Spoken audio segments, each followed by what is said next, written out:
അതെ മനുഷ്യ പുതിയ വീട് പറയുമ്പോഴേ അതെന്റെ പേരിലും കൂടെ ആക്കി എഴുതണം കേട്ടാ. നിന്റെ പേരിൽ എഴുതി വെക്കുക, കുഴപ്പമൊന്നുമില്ല. പക്ഷെ അതിൻ്റെ സ്വർണ്ണം ഒന്ന് പകുതി തായോ പണയം വെക്കാനോ വിൽക്കാനോ? അയ്യടാ അത് കൊതിക്കാതെ, അതെന്റെ അച്ഛന് എനിക്ക് തർന്ന സ്വർണ്ണമാണ്. മോനോട്ട് ഇരിക്ക്, സ്വർണം ചോദിച്ചോണ്ട് വന്നേക്കണ്, ഇപ്പൊ കിട്ടി. അയ്യടാ നമസ്കാരം. അയ്യോ, എൻ്റെ അമ്മ വയ്യാണ്ട് കിടക്കുകയാണ്, നിനക്കൊന്നും നോക്കാവോ? വയ്യാത്തതല്ലേ? അയ്യോ അതൊന്നും എനിക്ക് പറ്റില്ല. വീട്ടിക്കൊണ്ടുവരുന്ന പെണ്ണുകളുടെ പണിയല്ല വയസ്സായവരെ നോക്കല് കേട്ടാ. എന്നാ പിന്നെ ഒരു കാര്യം ചെയ്യ്, നീ നിന്റെ അമ്മനെ ഇവിടെ കൊണ്ടുവന്ന് നോക്ക്. അയ്യോ വയ്യാണ്ടിരിക്കല്ലേ, അത് നിന്റെ അമ്മയല്ലേ.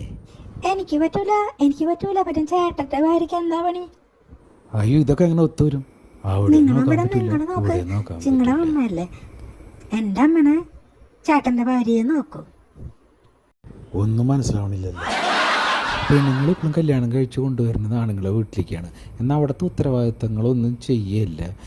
ദൈവമേ, എന്ത് ചെയ്യും? കുറച്ച് വെള്ളം കൊണ്ട് തരും, കഴിക്കാൻ വല്ലതായി, ഡ്രസ്സ് വല്ലതും അലക്കിയിട്ട് അത് പെണ്ണുങ്ങളെ മാത്രം പണിയല്ല, പോയി അലക്ക്. കഴിക്കാൻ വല്ലതും ഉണ്ടാ? പോയി കഴിക്കാനുണ്ടാക്ക്. ദൈവമേ, ഈ ആണുങ്ങൾ എന്തിനാ കല്യാണം കഴിക്കുന്നത്? ആണുങ്ങളോട് കല്യാണം കഴിക്കാൻ നിങ്ങളോട് ആരെങ്കിലും പറഞ്ഞോ?